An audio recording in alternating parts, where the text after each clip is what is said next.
नमस्कार, आपके साथ हूं मैं खुशबू मनोरमा मिश्रा। आप देख रहे हैं इंडिया न्यूज। पाकिस्तान की राजनीति में एक बार फिर बड़ा उबाल देखने को मिल रहा है। भ्रष्टाचार से जुड़े तोशखाना 2 मामले में पूर्व प्रधानमंत्री इमरान खान और उनकी पत्नी बुशरा बीवी को 17 साल की सजा सुनाए जाने के बाद हालात तनावपूर्ण हो चुके हैं। फैसले के तुरंत बाद इमरान खान ने अपने समर्थकों से देश भर में विरोध प्रदर्शन के लिए तैयार रहने की अपील की। पाकिस्तान में एक बार फिर से बवाल बढ़ने की आशंका है। पीटीआई के ऐलान जंग के बाद पाकिस्तानी सरकारी महकमा तुरंत एक्शन में है, जिसके मद्देनजर सुरक्षा एजेंसियों को अलर्ट पर रखा गया है। रात भर में सुरक्षा कर्मियों को रावलपिंडी और अन्य इलाकों में तैनात कर दिया गया। पाकिस्तान के पूर्व पीएम इमरान खान की पार्टी पाकिस्तान तहरीक इंसाफ यानी पीटीआई के संभावित विरोध प्रदर्शन और लियाकत बाग में जमात इस्लामी की सभा को देखते हुए रावलपिंडी में सुरक्षा व्यवस्था कड़ी कर दी गई। हालात को संभालने के लिए शहर में 1300 से ज्यादा सुरक्षा कर्मियों को तैनात किया गया है। पीटीआई नेताओं ने कहा कि मौजूदा हालात में विरोध के अलावा कोई रास्ता नहीं। यह विरोध शांतिपूर्ण और लोकतांत्रिक होगा। पार्टी ने साफ कर दिया, जब तक न्याय नहीं मिलेगा संघर्ष जारी रहेगा। कुल मिलाकर अब देखना यह है कि आने वाले समय में पीटीआई की तरफ से किस तरह का विरोध प्रदर्शन किया जाता है, क्योंकि अदियाला जेल के बाहर जिस तरह का प्रदर्शन पहले भी किया गया, उनकी बहनों की तरफ से, उनके समर्थकों की तरफ से, उसके बाद भी जो सेना है उनकी तरफ से, आपको बता दें कि पानी का छिड़काव किया गया था।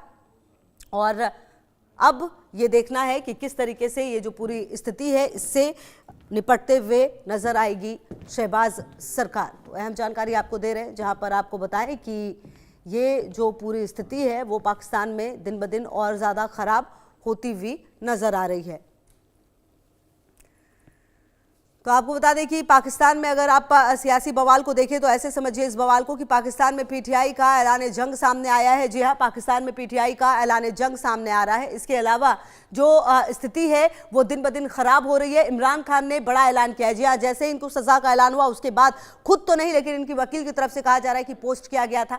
इमरान को तोशखाना केस में सजा सुनाने के बाद जो हल्ला बोल है वो नजर आ रहा है। कुल मिलाकर जो इमरान खान है वो ये कहना चाहते हैं कि आप किसी तरीके से जो प्रदर्शन है वो कीजिए। इमरान खान ने देशव्यापी प्रदर्शन करने की अपील की है। मतलब कुल मिलाकर कि जो उनको सजा मिली उसके विरोध में जो प्रदर्शन है वो हो। पीटीआई ने कहा मौजूदा हालात के विरोध के अलावा कोई रास्ता नहीं है। जो पार्टी है पाकिस्तान तहरीक हिंद, उसकी तरफ से कहा गया जब तक न्याय नहीं मिलेगा संघर्ष जारी रहेगा। पहले भी आपको बता दें अदियाला जेल के बाहर जो प्रदर्शन है वो होता रहा था और एक बार फिर से प्रदर्शन करने की बात सामने आ रही है। पीटीआई के ऐलान के बाद जो सरकारी महकमा है वो निश्चित तौर पर एक्शन में है। सुरक्षा कर्मियों की तरफ से आपको बता दें कि रावलपिंडी और अन्य इलाकों में इनकी तैनाती कर दी गई है और शहबाज और मुनीर के खिलाफ जो आवाम है वो उतरती हुई सड़क पर नजर आ रही है। और क्या ये प्रदर्शन और ज्यादा उग्र होगा, ये देखने वाली बात होगी। आपको बता दें कि इमरान समर्थक के खिलाफ जो शहबाज सरकार का जुल्म है वो भी लगातार जारी है, क्योंकि आपको बता दें कि जब अदियाला जेल के बाहर भी प्रदर्शन हो रहा था तो यहाँ पर जो प्रदर्शनकारी है उन पर आपको बता दें कि जो पानी है वो फेंका गया था और कहा जा रहा था कि उस पानी में काफ़ी कुछ जहर जैसा भी मिला हुआ है, केमिकल भी मिला हुआ है। बहरहाल इस पर बातचीत करने के लिए हमारे साथ जो गेस्ट है वो जुड़े हुए मेजर जनरल रिटायर्ड अनुज माथुर सर, डिफेंस एक्सपर्ट, और इसके अलावा रवि अरोड़ा जी, फॉरेन अफेयर्स जो एक्सपर्ट है वो भी जुड़े हुए। सबसे पहले आप ही के पास अनुज माथुर सर आते हुए, क्योंकि ये जो पूरी स्थिति है अगर इसको देखें, खुद नहीं आ पाए, खुद नहीं कर सकते थे पोस्ट इमरान खान, उन्होंने अपने वकील से पोस्ट करवाया है। कुल मिलाकर इमरान खान अभी भी ये चाह रहे हैं कि ये जो उनको सजा मिली है उसके खिलाफ जो आवाम है, जो उनकी पार्टी के लोग हैं वो सड़कों पर आए और प्रदर्शन करें। इसके पीछे की मंशा क्या हो सकती है और शहबाज सरकार के लिए कितना मुश्किल रहेगा? मुझे बुलाया, लेकिन मैं एक बात से शुरू करना चाहता हूं कि पाकिस्तान में हालात न केवल पीटीआई की वजह से बल्कि कई वजहों से पाकिस्तान में हालात बहुत ज्यादा खराब हैं, अंदरूनी हालात। और शायद यही वजह है कि पाकिस्तान का जो सेनाध्यक्ष है उसने पूरी अपने आप को बहुत असीम शक्तियों से संपन्न कर दिया है। अब जहां तक सवाल इस लेटेस्ट इशू का है, देखिए ये जो केसेस हैं, ये केसेस को किस प्रकार से हैंडल किया जाना चाहिए और किस केस में कितनी आपको जेल हो सकती, कितनी आपको सजा हो सकती है, ये तमाम चीजें देखने की जरूरत है। एक इतने बड़े पॉलिटिकल लीडर को, जिसको जो कि आपके राष्ट्र का प्रधानमंत्री रह चुका है, आपका एक बहुत पॉपुलर लीडर है, उसको इस प्रकार से केसों में फंसा करके और ऐसे समय पर 17 वर्ष की लंबी सजा दे दी जाएगी। देखिए इमरान खान की उम्र देखिए, 17 वर्ष के पश्चात आप उनकी हालत आप देख सकते हैं क्या होगी और किस परिस्थिति में वो होंगे। तो ये बात बिल्कुल साफ है कि पीटीआई इस बात को एक्सेप्ट नहीं करेगी। जो अंतर पिछले समयों से और आज में जो नजर आ रहा है खुशबू, वो अंतर ये है कि पहले जो सेना करती थी उसको बाकी लोग चुपचाप सह लेते थे, चुपचाप मानते थे कि ये सेना का हुक्म आ गया, अब काम खत्म। अब लोगों को, वहां के अवाम को, वहां के राजनीतिक दलों को, वहां के ग्रुप्स को इस बात का थोड़ा थोड़ा अंदेजा होता जा रहा है कि सेना जो है वो बिल्कुल अल्टीमेट अथॉरिटी नहीं है। और यही वजह है कि इमरान खान इस सजा के बाद इसका इसका विरोध करने के लिए अपने पार्टी वर्करों को कह रहे हैं कि आप सड़क पर उतरें। अगर आप पाकिस्तान के लोगों से चैनल्स पे अगर इस की बातचीत कर देखते हैं तो वो कहते हैं कि भाई आओ उतरो, ये इसका जो मन में आप कर सकते हैं।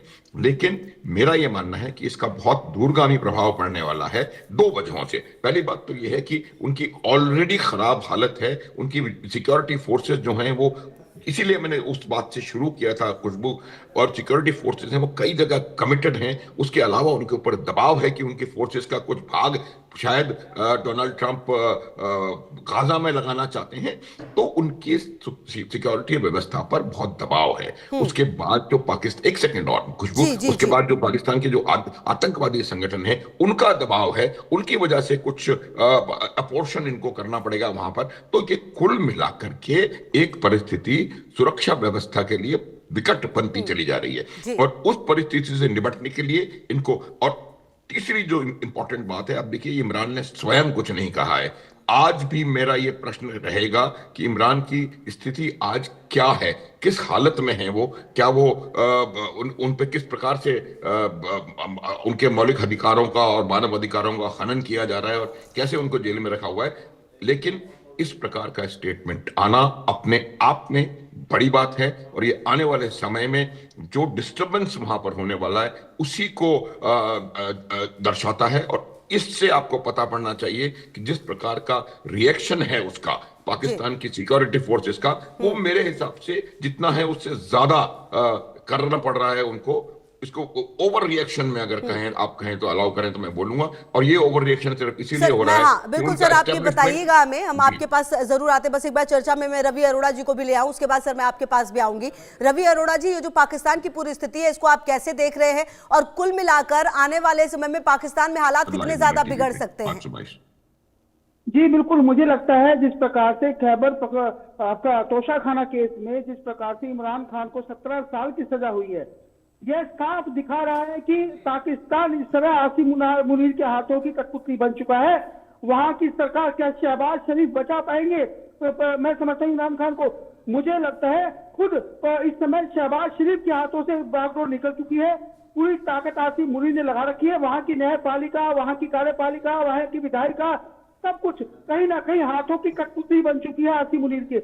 और ऐसे में इमरान खान को 17 साल की सजा, ये मकसद है कि उसको राजनीति से पूरी तरह से खत्म करना, पीटीआई को पाकिस्तान से खत्म करना। और ये मकसद पूरी दुनिया देख रही है और पूरी दुनिया चुप है। मैं समझता हूँ आज साफ चला किस प्रकार से मानव अधिकारों का उल्लंघन हुआ, कि वहां के राजनेताओं को यह बैकडोर से जिस प्रकार से पाकिस्तान को चलाने का काम आसिम मुनीर कर रहे हैं, तख्ता पलट हो चुका है। मुझे लगता है शहबाज शरीफ के हाथों में कोई ताकत नहीं है और वो कुछ भी नहीं कर सकते, जितना मर्जी यूनाइटेड नेशन उनको कहे। लेकिन सच्चाई है कि अब आसिम मुनीर अपना बदला लेने के लिए, क्योंकि वो जानते हैं जिस दिन शहबाज इमरान खान बाहर आ गए उस दिन मुसीबत खड़ी हो सकती है आसिम मुनीर के लिए। तो ऐसे में कहीं ना कहीं पीटीआई कार्यकर्ता, 400 कार्यकर्ताओं पर जिस प्रकार से उनकी बहनों के साथ मुकदमे दर्ज कर दिए गए, और मुझे लगता है ये बहुत बड़ा चैलेंज है इस समय इमरान खान के लिए कि वो किस प्रकार से बाहर आएंगे। और उनको जिस प्रकार से मामला बनाकर उनके कार्यकर्ताओं को दबाने की कोशिश की जा रही है, मतलब वो सोशल मीडिया का इस्तेमाल नहीं कर सकते, वो अपने वकील के थ्रू मैसेज भेज रहे खैबर पख्तूनख्वा के मुख्यमंत्री को, वहां कार्यकर्ताओं को, क्योंकि वहां पर रूल इमरान खान बोला जाता है खैबर पख्तूनख्वा में, क्योंकि वहां पर इनके कार्यकर्ताओं की बहुत अच्छी पकड़ है। तो मुझे लगता है कहीं ना कहीं और धरपकड़ जिस प्रकार से चल रही होगी पाकिस्तान के अंदर के कार्यकर्ताओं पे, बड़े नेताओं पे, अभी भी जो शायद मीडिया में भी नहीं आ रहा होगा। तो ऐसे में कहीं ना कहीं पूरा दमन चक्र चलाया जा रहा है पीटीआई कार्यकर्ताओं के खिलाफ। और आज यूनाइटेड नेशन को संज्ञान में लेना चाहिए इस मामले को, कि जो पाकिस्तान, जब पाकिस्तान के हालात बिगड़ते हैं, जब वहां पे बलूच लिबरेशन आर्मी के खिलाफ खड़ी होती है, जब वहां पे जो है पश्तून खड़े हो जाते हैं, मैं समझता हूँ तहरीक तालिबान पाकिस्तान के लगा के खड़े हो जाते हैं तो वो भारत पर हमले की बात करता है, बड़ी बड़ी ढींगियां हाँकता है और भारत के खिलाफ बोलकर वो अपने आवाम को चुप करने की बात करता है। लेकिन सच्चाई है कि कहीं ना कहीं आर्मी पूरा एक खेल खेल रही है और वहां पे तख्ता पलट नहीं हुआ। लेकिन सच्चाई है कि एक घोषित इमरजेंसी लग चुकी है और ऐसे में पाकिस्तान पूरी तरह से कहीं ठीक ना कहीं है, मैं आती हूँ रवि जी आपके पास। ये बात जो आपने कही है ये बेहद महत्वपूर्ण है कि अघोषित इमरजेंसी लग चुकी है। अनुज माथुर साहब, क्या आप